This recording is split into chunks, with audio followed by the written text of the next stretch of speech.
जीवन एक शिक्षक है और हर अनुभव एक पाठ। नमस्कार, मैं पूजा गुप्ता। आज की कहानी है समाज की सोच की। अगर आपके बेटे की या बेटी की शादी होने वाली है या हो चुकी है तो ये कहानी आप समझ सकते हैं। कहते हैं ना कि इस समाज में सबसे ज्यादा फर्क देखा जाता है बेटी दामाद और बेटे बहू में। पहली बात करते हैं ससुराल में। जो ससुर जी होते हैं वो इतने अच्छे होते हैं कि वो कभी भी बेटी और बहू में फर्क नहीं करते और घर में सास बहू बेटी बेटों के बीच क्या चल रहा है उन्हें कभी पता ही नहीं चलता। बस उन्हें पता चलता है उतना ही जिस बात को जैसा बता दिया जाता है और वो इतने सीधे होते हैं कि सब बातों पर विश्वास कर लेते हैं। दूसरे नंबर पर आते हैं बेटे। इनके बेटे तो इतने सीधे होते हैं कि माँ कुछ भी कहती रहे अपने बेटे से, यानी बेटों को भी बातें सुनाई जाती हैं पर माँ से कुछ नहीं कहते, सुन लेते हैं और साथ में अपनी पत्नी से भी उम्मीद रखते हैं और कहते हैं अपनी पत्नी से, अरे मम्मी है, उनकी उम्र हो गई है, सुन लिया करो जो कहती हैं। पत्नी हमेशा यही कहती है। क्या उनकी उम्र बेटे और बहुओं के लिए बातें सुनाने के लिए है? अगर उनकी उम्र हो गई है तो अपनी बेटियों को बातें क्यों नहीं सुनाती? अब बात करते हैं माँ की सोच की। देखते हैं बेटी और बहू में क्या फर्क होता है समाज में। जब बहू मायके जाए तो सास को बुरा लगता है, लेकिन वही बेटी मायके आए तो सास को अच्छा लगता है। बहू अगर सुबह से रात तक घर का सारा काम करे तो भी सुनने मिलता है, अरे काम वाले लगे हैं तो काम ही क्या है घर में। लेकिन अगर उनकी लड़की जरा सा भी काम कर दे तो सुनने को मिलता है, देखो मेरी बेटी कितना काम करती है। अब बहू ऐसी चाहिए जो घर का सारा काम करे और साथ में पढ़ी लिखी भी हो, लेकिन बेटी को ऐसा ससुराल मिले कि उसे कोई काम ना करना पड़े, क्योंकि उसने इतनी पढ़ाई की है तो घर का काम थोड़ी ही करेगी। बेटी का पहनावा कैसा भी हो सब अच्छा लगता है, लेकिन अगर बहू अपने हिसाब से कुछ पहन ले तो वो भी अच्छा नहीं लगता। देखते हैं समाज में बेटा और बेटी का फर्क।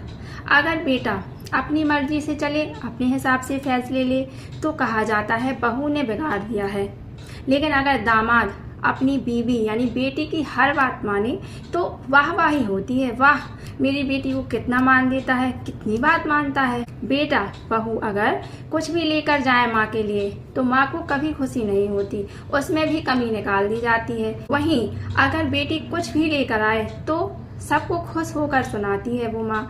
क्यों बाद में सुनने मिलता है कि बेटी जैसा तो कोई हो ही नहीं सकता। अगर दामाद खाना बनाकर बेटी को खिलाए तो माँ कहती है कितना ध्यान रखते हैं, हमारे दामाद को तो सब कुछ करना आता है, वो खुद बैठकर लोगों को सुनाती हैं। लेकिन किसी दिन बेटा अगर बहू के लिए खाना बनाए तो उसमें भी दिक्कत निकाल ली जाती है। समाज में असल समस्या काम में नहीं है, नजरिए में है।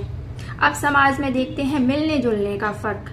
अगर बेटा और बहू हर 3-4 महीने बाद 2-3 महीने बाद भी अपने माता पिता से मिलने जाते रहे तो सुनने को मिलता है बच्चों को तो माँ बाप की याद ही नहीं आती, उनके लिए तो वक्त ही नहीं है, हमें तो भूल ही गए हैं। लेकिन जब बेटी अपने ही ससुराल 6 महीने बाद भी जाए तो गर्व से लोगों को सुनाती है, देखो मेरी बेटी अपने ससुराल वालों का कितना ध्यान रखती है।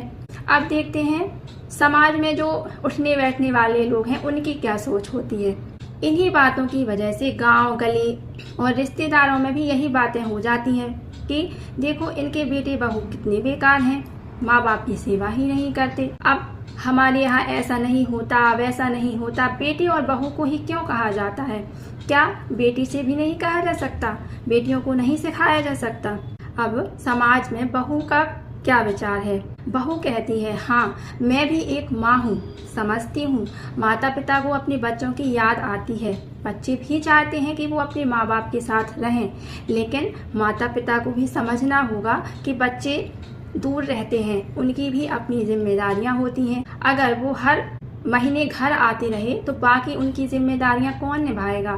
सच तो यह है इस जमाने की सच्चाई कि इस जमाने में हर सास को बहू में कोई ना कोई कमी न दिखती है, हर बेटी को अपनी सास में कोई ना कोई कमी नजर आती है, हर भाभी को ननंद में कमियां नजर आती हैं और हर ननंद को अपनी भाभी में कमियां नजर आती हैं। सच तो ये है किसी में कमी ढूंढने से बेहतर है एक दूसरे को समझना और अपनाना।